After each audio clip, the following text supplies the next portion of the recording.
Salut les petits lapins, j'espère que vous allez bien. Bon, on se retrouve dans une petite vidéo avec un temps orageux magnifique. Il y a une averse, vraiment là c'est vert magnifique, tout est impeccable.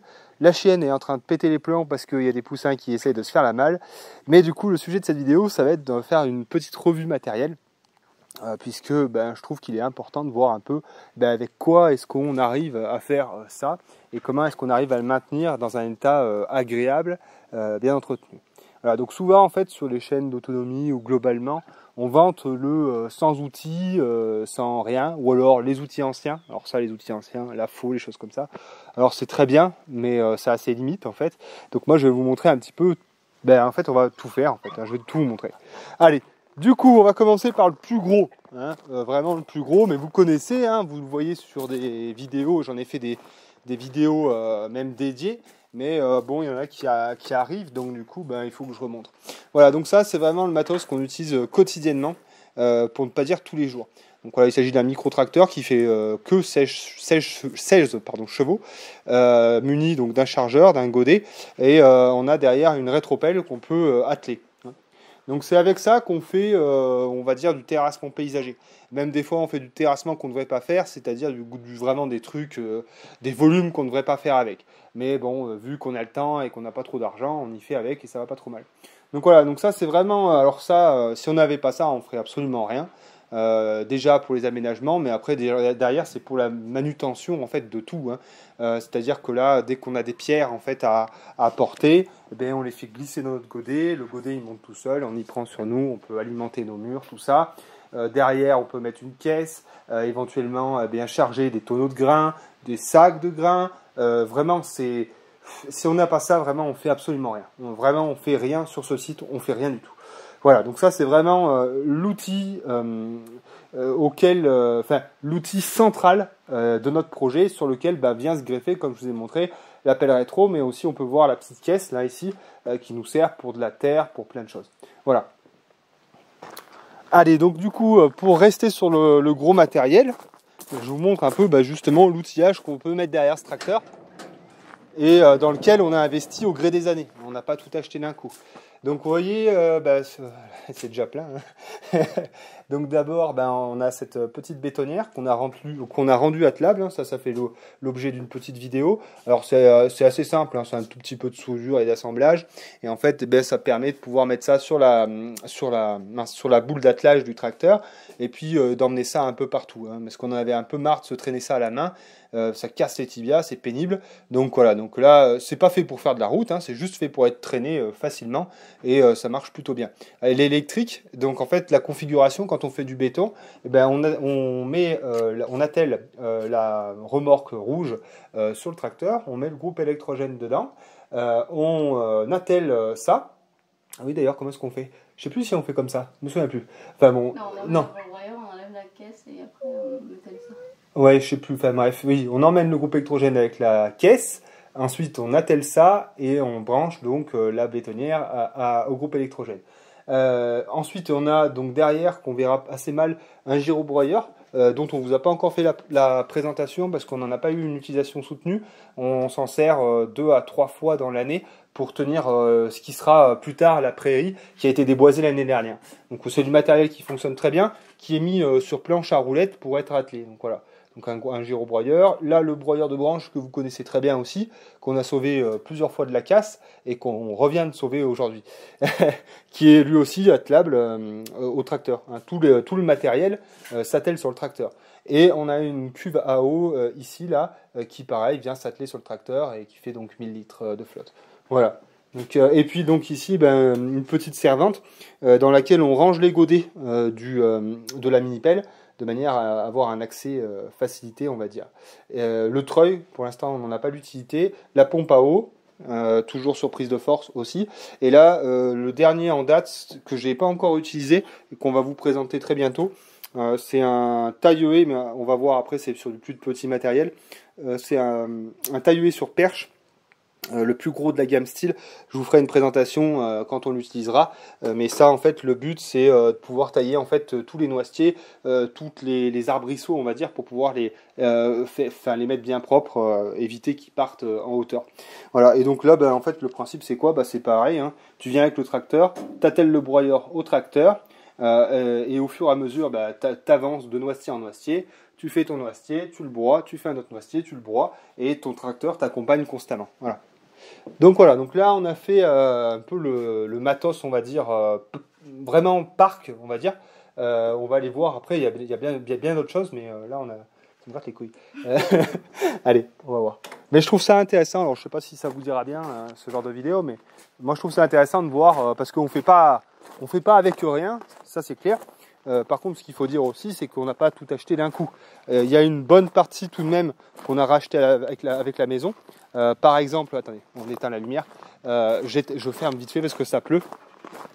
Il y a des choses qu'on a rachetées avec la maison. La bétonnière, par exemple, le propriétaire nous l'a vendue en même temps que la maison. On s'est arrangé, on a fait des tarifs comme ça, et ça nous a permis de nous équiper bien, quoi. Pareil, le tracteur, c'est quelque chose qu'on a acheté avec la maison. D'ailleurs, notre choix aujourd'hui ne se porterait pas sur ce type de modèle, dans le sens où il nous faudrait plus puissant, hein, clairement. Voilà, mais bon, on n'est pas à l'abri un jour d'acheter un tractopelle, hein, ça pourrait être largement complémentaire, parce que vu là, ce tracteur, il est pile poil adapté à l'entretien, mais pas au terrassement, encore une fois. Allez, à l'intérieur, là j'ai rien, je crois. Ah si, putain. Ah, Agnès, elle gueule, elle est en colère. Non, mais je croyais que tu parlais de la lumière en fait. J'ai zappé parce que du coup, en fait, j'ai pas de la. Enfin, je suis obligé d'en mettre un peu partout, quoi. Donc, comme ça, les voleurs, ils sauront exactement où chaque chose est. Parce que je sais bien qu'il y en a un tas qui vont me faire ce genre de remarques. J'en ai rien à foutre, moi. Je suis toujours chez moi, donc comme ça, au moins.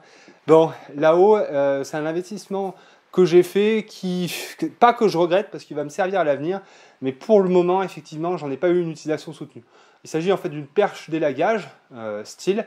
Celle-ci, il est à batterie aussi, hein, puisque je suis passé, comme je vous l'ai expliqué, sur les gammes batterie, puisqu'on crée notre énergie avec le photovoltaïque, donc autant aller jusqu'au bout. Donc en fait, ça utilise ce genre de batterie là, les AP200, ou AP300, enfin ce gabarit, on va dire.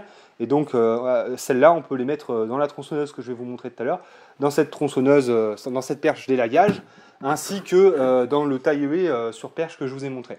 Donc voilà, donc ça en fait c'est pas mal, justement pour aller chercher des branches qui sont un peu hautes sur un arbre, ou même voilà quand par exemple les noisetiers on les a oubliés un peu et qu'ils ont commencé à faire du bois un peu épais, le taille-haie on viendra pas à bout, ça peut être intéressant de couper les plus gros rameaux avec, on n'est pas obligé de se foutre dans le noisetier, donc ça peut être intéressant. Donc voilà, donc ça on va dire que j'ai investi dedans trop tôt par rapport aux besoins que j'avais. J'aurais dû préserver cet argent pour l'investir dans autre chose. Il n'est pas acheté pour rien, parce que j'en aurais besoin plus tard, mais l'ordre d'investissement n'a pas été vraiment le bon pour ce produit, quoi. Voilà, tac, allez, cette fois-ci, normalement, on a fini là. On va faire que, quand je vous parle de matos, hein, bien sûr, on va faire que ce qui est relatif à l'entretien parc et jardin. Je ne vais pas vous montrer tout ce qui est relatif à la rénovation. Hein, sinon, la vidéo, elle va durer 3 heures. Et il me semble l'avoir déjà fait il y a quelques temps, il y a même très longtemps, une vidéo qui s'appelle les outils pour la rénovation. On vous montrait un petit peu ce dans quoi on avait investi pour mener nos travaux à bien. Voilà. Tac. Ça va ma fifi. Vous voyez, regardez par exemple le taille-haie sur perche, il va trouver largement son utilité ici. Hein. On va pouvoir faire une coupe au carré impeccable. Pareil pour les noisetiers là. Et pareil pour ceux-là. Hein. Vraiment l'idée c'est ça, quoi. Hein. Et là, c'est ce que je disais tout à l'heure, tu arrives avec ton tracteur et le broyeur derrière, tu broies sur place, hein. Tu n'as pas besoin de t'emmerder, hein. Tu laisses là et puis c'est bon.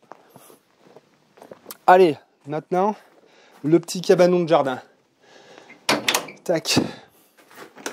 Voilà, alors là, il y a de la lumière, mais c'est pour faire semblant. Alors, ici, qu'est-ce qu'on a? On va commencer par les gros. Donc, on a la brouette thermique, la Geotech 530D BS Hydro plutôt. Donc, elle va super bien et elle va en complément justement du micro-tracteur. Elle permet justement, on charge beaucoup de terre dedans quand on a des allers-retours. Elle permet aussi d'aller chercher du bois dans des zones où le tracteur il pourrait verser. Donc c'est vraiment un produit qui est très très intéressant, qui charge lourd. On peut mettre jusqu'à 500 kg dedans et qui a comme propriété, comme j'expliquais, vraiment d'aller partout. Hein, c'est vraiment un bon investissement. C'est vraiment top comme investissement. Hein. Voilà, donc ça. Ensuite, on a cette petite tondeuse là qu'on avait récupérée en déchetterie et qu'on avait remis d'aplomb. Donc cette tondeuse, elle me sert pour les petites allées, les petits coins que je peux pas forcément faire au micro-tracteur. C'est un truc assez simple, hein, avec un moteur que j'avais trouvé, c'est un XC35, c'est un petit moteur. Mais par exemple, pour la zone des poules, etc., quand je veux pas qu'il y ait des trucs qui grainent, je passe un coup avec ça, ça va pas mal. Ensuite, on a évidemment alors, le débroussailleur. Alors le débroussailleur, bah, voilà, ça c'est le type d'investissement que je regrette. Là, c'est un FC91. Clairement, moi je vous le dis, si vous achetez un débroussailleur, prenez-en un énorme, vraiment. Il en faut un qui tabasse, mais vraiment quoi, qui coupe les arbres en deux, il faut un truc énorme. Parce que c'est vite limité en fait. Quand on arrive par exemple qu'on doit un roncier ou des genêts, des choses comme ça, bah, prenez l'archipel par exemple. Si vous y allez avec ça, vous vous cassez le dos quoi. Il faut un truc qui envoie le bazar quoi. Et ça, bon bah voilà, moi je m'étais dit, oh, je vais pas l'utiliser trop et tout, parce qu'au début j'étais un peu perma fan là, et je me disais, oh, je vais peut-être pas trop l'utiliser, tout ça, et du coup je me retrouve avec un outil qui est pas trop mal, mais qui manquerait vraiment de puissance quoi. Donc moi je vous conseille vraiment d'en prendre un. Faut mettre à peu près entre 800 et 900 voire 1000 euros, avoir une bête qui déboîte quoi, beaucoup plus que ça. Voilà. Parce que là bon c'est trop limité. Ensuite on a donc les tronçonneuses, donc évidemment hein, pour faire de l'élagage, tomber des arbres, etc. Donc on a 3 modèles. On a les deux petites là. Une petite délagage et une petite là, à deux mains là, pour Agnès. Donc celle-ci elle est électrique, on en avait fait la présentation. Super produit, je sais plus ce que c'est d'ailleurs. C'est quoi ça? 160. Une MSA 160C, donc électrique, on met les AP200 dedans. C'est vraiment nickel, elle va vraiment bien, Agnès en est super contente. On a cette petite aussi pour couper les branches et évidemment on a la grosse d'abattage et pour billonner. Donc celle-là c'en était une qu'on avait récupérée, qu'on avait racheté à mes voisins une centaine d'euros et qu'on avait refaite. Donc elle va vraiment bien, elle envoie vraiment le pâté, c'est plutôt une bonne tronçonneuse pour billonner, ça va impeccable. Donc encore une fois il faut bien ça, hein, c'est-à-dire que ce que vous allez faire avec ça, vous ne le ferez pas avec ça, est-ce que vous ferez avec ça, vous n'allez pas le faire avec ça. Hein, c'est ça en fait, hein, c'est qu'il vraiment il faut du maté. Enfin, ça peut vous paraître beaucoup tout ça, mais un outil pour une application quoi. Ensuite, qu'est-ce qu'on a? Ben, on a si un truc que je regrette pas d'avoir acheté. Et peut-être un jour j'en achèterai un plus gros. Alors ça peut paraître un gadget, mais alors vraiment pas du tout. C'est un petit souffleur. Alors quand je prends pas du style électrique, ça m'arrive de prendre du Makita batterie, puisque les batteries j'en ai pour les outils relatifs à la rénovation.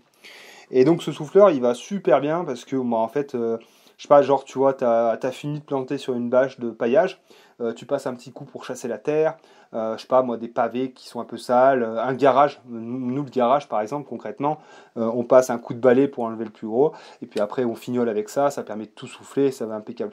Vraiment, celui-là, je le sors...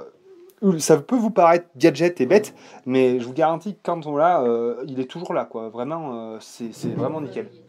Pour les feuilles, bah évidemment, oui, bah pour les feuilles, tout à fait. Bah pareil, voilà, t'as taillé une plante ornementale. Bon, tu ramasses grossièrement, il reste des feuilles, hop, tu passes un petit coup, c'est nickel, impeccable. Voilà, moi j'aime bien, bon, en plus ça va pas coûter très cher, hein, ça c'est pas un gros investissement, c'est plutôt cool. Voilà, voilà un peu en matos, hein. Je crois qu'on a fait le tour en vérité là. Tu vois autre chose toi? D'accord. Non? On a fait. Outils à main, quoi. Comment? Après, c'est que des outils à main. Après, ah oui, bah oui, bah oui. Après, oui, c'est vrai que je n'en parle pas forcément. Là, je suis resté sur on va dire le permazou et encore que, hein, puisque vous avez vu que je passe beaucoup sur l'électricité pour les questions du prix de l'essence. Hein. Voilà, donc là, en fait, bah voilà, c'est tous les outils pareils à main. C'est vrai que j'en parle pas parce que pour moi, ça coule de source. Mais donc là, on voit qu'il y a une grosse variété d'outils. Hein. Donc là, il y a un peu de tout. Il y a des outils entre guillemets anciens qui viennent de la frontière.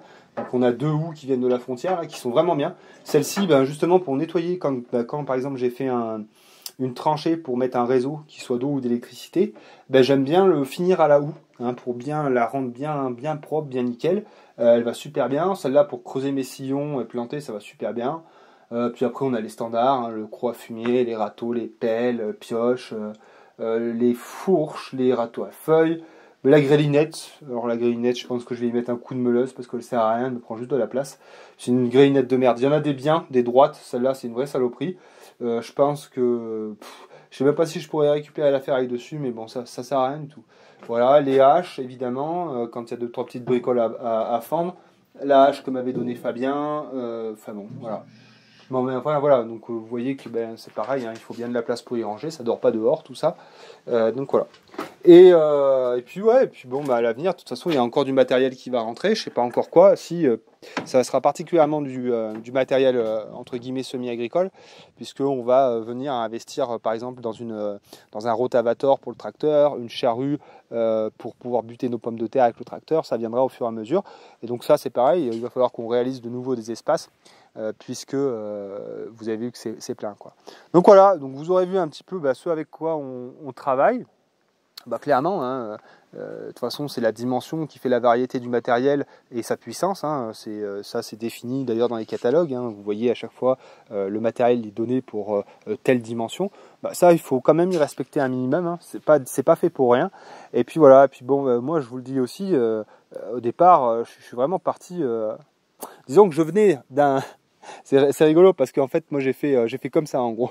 C'est-à-dire que j'étais donc vraiment à fond paysage. Donc j'avais un tracteur tondeuse, j'avais plein de trucs. Mon ancien domicile c'était tout tiré au cordeau, nickel, taillé, tout ça. Après voilà, je me suis initié à la permaculture et là à ce moment-là, je me suis dit oh il n'y a pas besoin d'outils, vas-y, je me débarrasse de tout. Voilà, je suis arrivé ici pratiquement avec rien. Puis au final en fait je rachète tout au fur et à mesure parce que je me rends bien compte qu'il y en a besoin et qu'on a besoin d'une force de frappe. On a besoin d'une force de frappe qui permet de gérer en fait la vigueur printanière, quoi. Hein, c'est-à-dire qu'au printemps, il y a une explosion et si on n'est pas là pour faire de l'entretien, maintenir avec la force adéquate, on se fait dépasser totalement. Vous voyez par exemple, ça c'est assez intéressant de le montrer, vous voyez là, c'est une prairie qui est, on va dire, assez mal exploitée par le propriétaire, parce que bon, elle fait que 5000 m², il peut pas en faire grand chose au vu du cheptel qu'il a, etc. Bon ça, il a passé un coup de gyrobroyeur en début de printemps. Vous voyez là, on a des fougères qui font plus d'1,50 m, on a des genêts qui font la même dimension, on a clairement plus de prairie, quoi. Donc là, heureusement, lui, il a du gros matos, il va pouvoir y repasser un coup.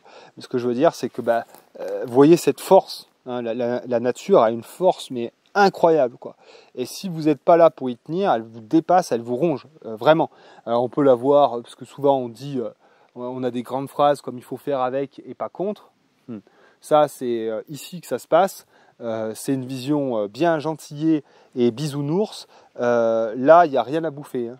Là, mais d'ailleurs, il n'y a rien à manger ni pour vous ni pour des bêtes, hein. Alors peut-être qu'il y a de la biodiversité, il y a plein de choses, ce que vous voulez, mais là, vous nourrissez ni des bêtes et vous ne vous nourrissez pas non plus. Ça n'a aucun intérêt pour une autonomie, hein, parce que bon, je sais bien qu'on va me traiter de productiviste, mais l'intérêt quand même à la fin, c'est de manger ces produits. Hein, c'est de manger des légumes, c'est de manger peut-être de consommer du lait et les productions dérivées du lait. C'est ça quand même qu'on cherche de faire. Ou alors sinon on se met d'accord sur les termes. Hein, si on dit que l'autonomie c'est la biodiversité, il faut me prévenir, moi, qu'on me mette au courant, parce que à ce moment-là je ferai plus d'autonomie. Voilà. Mais de la production vivrière. Peut-être on va appeler ça comme ça un jour. Voilà mes petits lapins, je vais vous laisser avec cette petite pluie magnifique là. Ça c'est un temps rêvé, quoi. La pluie il en fallait, quoi.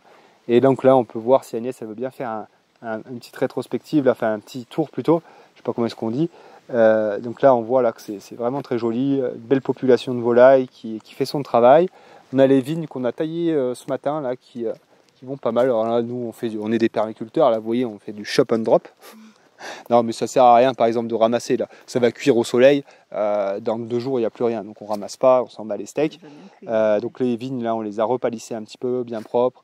Bon voilà, là c'est le meilleur moment pour vous montrer le potager. Justement, c'est pas ce qu'on va faire. Voilà, les choux sont énormes, les courges sont énormes, les haricots sont magnifiques. Tout est bien, tout est bien.